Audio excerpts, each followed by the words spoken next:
पृथ्वीराज चौहान और सयोगिता की प्रेम कहानी। दिल्ली की राजगद्दी पर बैठने वाले अंतिम हिंदू शासक और भारत के महान वीर योद्धाओं में शुमार पृथ्वीराज चौहान का नाम कौन नहीं जानता। एक ऐसा वीर योद्धा जिसने अपने बचपन में ही शेर का जबड़ा फाड़ डाला था और जिसने अपनी दोनों आंखें खो देने के बावजूद भी शब्द भेदी बाण से भरी सभा में मोहम्मद गौरी को मृत्यु का रास्ता दिखा दिया था।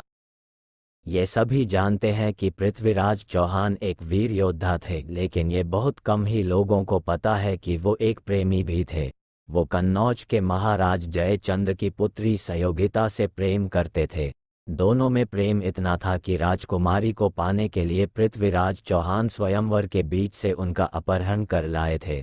आज इस लेख में हम आपको सयोगिता और पृथ्वीराज चौहान की प्रेम कहानी से लेकर मोहम्मद गौरी के अंत तक की कहानी बताएंगे। दिल्ली की सत्ता संभालने के साथ हुआ था चौहान को सयोगिता से प्यार। बात उन दिनों की है जब पृथ्वीराज चौहान अपने नाना और दिल्ली के सम्राट महाराजा अनंगपाल की मृत्यु के बाद दिल्ली की राजगद्दी पर बैठे। गौरतलब है कि महाराजा अनंगपाल को कोई पुत्र नहीं था, इसलिए उन्होंने अपने दामाद अजमेर के महाराज और पृथ्वीराज चौहान के पिता सोमेश्वर सिंह चौहान से आग्रह किया कि वे पृथ्वीराज को दिल्ली का युवराज घोषित करने की अनुमति प्रदान करें। महाराजा सोमेश्वर सिंह ने सहमति जता दी और पृथ्वीराज को दिल्ली का युवराज घोषित किया गया। काफी राजनीतिक संघर्षों के बाद पृथ्वीराज दिल्ली के सम्राट बने। दिल्ली की सत्ता संभालने के साथ ही पृथ्वीराज को कन्नौज के महाराज जयचंद की पुत्री सयोगिता भा गई। सुंदरता के बखान को सुन राजकुमारी हो गई थी देखने के लिए लालायित। उस समय कन्नौज में महाराज जयचंद्र का राज था।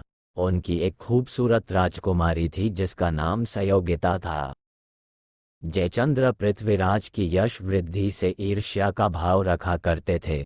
एक दिन कन्नौज में एक चित्रकार पन्नाराय आया जिसके पास दुनिया के महारथियों के चित्र थे और उन्हीं में एक चित्र था दिल्ली के युवा सम्राट पृथ्वीराज चौहान का। जब कन्नौज की लड़कियों ने पृथ्वीराज के चित्र को देखा तो वे देखते ही रह गईं। सभी युवतियां उनकी सुंदरता का बखान करते नहीं थक रही थीं। पृथ्वीराज के तारीफ की ये बातें सयोगिता के कानों तक पहुंची और वो पृथ्वीराज के उस चित्र को देखने के लिए लालायित हो उठी। पृथ्वीराज के मन में राजकुमारी की मूर्ति देख प्रेम उमड़ पड़ा। सयोगिता अपनी सहेलियों के साथ उस चित्रकार के पास पहुंची और चित्र दिखाने को कहा। चित्र देख पहली ही नज़र में सयोगिता ने अपना सर्वस्व पृथ्वीराज को दे दिया, लेकिन दोनों का मिलन इतना सहज न था। महाराज जयचंद और पृथ्वीराज चौहान में कट्टर दुश्मनी थी। इधर चित्रकार ने दिल्ली पहुंचकर पृथ्वीराज से भेंट की और राजकुमारी सयोगिता का एक चित्र बनाकर उन्हें दिखाया, जिसे देखकर पृथ्वीराज के मन में भी सयोगिता के लिए प्रेम उमड़ पड़ा। उन्हीं दिनों महाराजा जयचंद्र ने सयोगिता के लिए एक स्वयंवर का आयोजन किया। इसमें विभिन्न राज्यों के राजकुमारों और महाराजाओं को आमंत्रित किया, लेकिन ईर्ष्यावश पृथ्वीराज को इस स्वयंवर के लिए आमंत्रण नहीं भेजा। राजकुमारी ने वरमाला मूर्ति को पहनाई और वो वास्तव में पृथ्वीराज के गले में पड़ी। राजकुमारी के पिता ने चौहान का अपमान करने के उद्देश्य से स्वयंवर में उनकी एक मूर्ति को द्वारपाल की जगह खड़ा कर दिया। राजकुमारी सयोगिता जब वरमाला लिए सभा में आई तो उन्हें अपने पसंद का वर पृथ्वीराज चौहान कहीं नजर नहीं आए।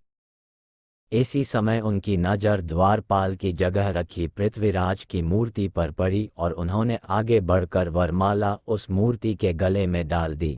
वास्तव में जिस समय राजकुमारी ने मूर्ति में वरमाला डालना चाहा, ठीक उसी समय पृथ्वीराज स्वयं आकर खड़े हो गए और माला उनके गले में पड़ गई।